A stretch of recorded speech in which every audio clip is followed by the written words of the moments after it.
Hi guys, I'm Manav. Welcome to my channel Movie Shoovi. I might sound completely repetitive. Many have said this before, but Angaram is one of the best work of Indian cinema. I don't like clusterizing Indian films or movies like Bollywood, Tollywood or Collywood, etc. So calling it as an Indian film proudly. Just to build the context for today's discussion, I feel that the South films are currently way ahead of Bollywood. South film industry has changed their age-old perception for the world. Let me explain. From over-the-top action movies to some really creative, thought-provoking movies. Imagine people like me who speak Hindi and English are seeing these movies which is creating a lot of buzz with the subtitles in English on. I think the makers should get a Hindi-English version out really soon, and please do not try to remake it. Just dub it nicely for us.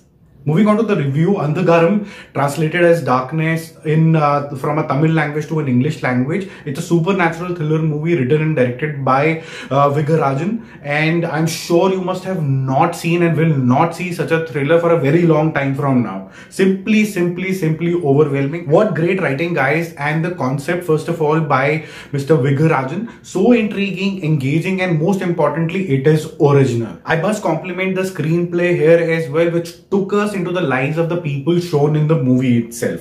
I like the slow pace. It took time to build initially, to build the context, and the pieces then came together very nicely. It is well complemented by some great actors as well. The film stars Arjun Das, Vinod Krishan in the lead roles along with Kumar Natarajan, Pooja Ramachandran and Misha Ghoshal. The film is released on Netflix and is about 3 years long. For a suspense thriller, it is a slightly long film, so you've got to be taking out time, and I can tell you guys it is simply worth it.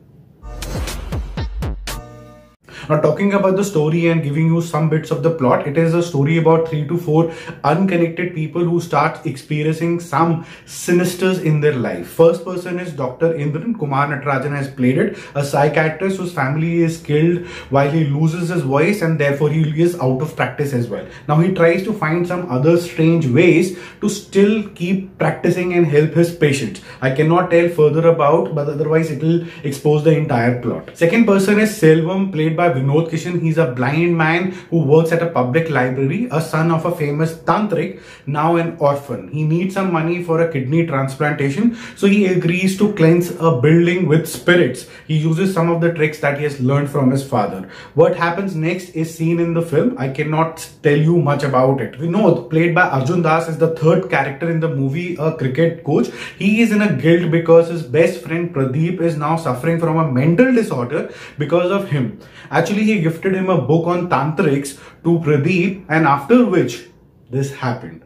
To add to his trouble, he starts getting some weird calls on his newly installed landline phone. This phone actually looks like those age-old 90s phone with a circular dial pad. Now, how he gets rid of these eerie calls is answered in the movie. You have to see it. I cannot tell you much about it. Pooja is a common link between these three people. You have to see the movie for it. Can't tell you much about it. Now a series of supernatural things starts happening, not horror, mind it, and they will not scare you, but they will create an eerie feeling. We eventually get to know how these people are connected and the entire mystery gets solved. Overall, a great attempt, another Oscar-worth movie, I would say, from India. I will give this movie an A+ score for an unbelievably good writing alone. Unheard, very fresh, a must watch on Netflix today, guys.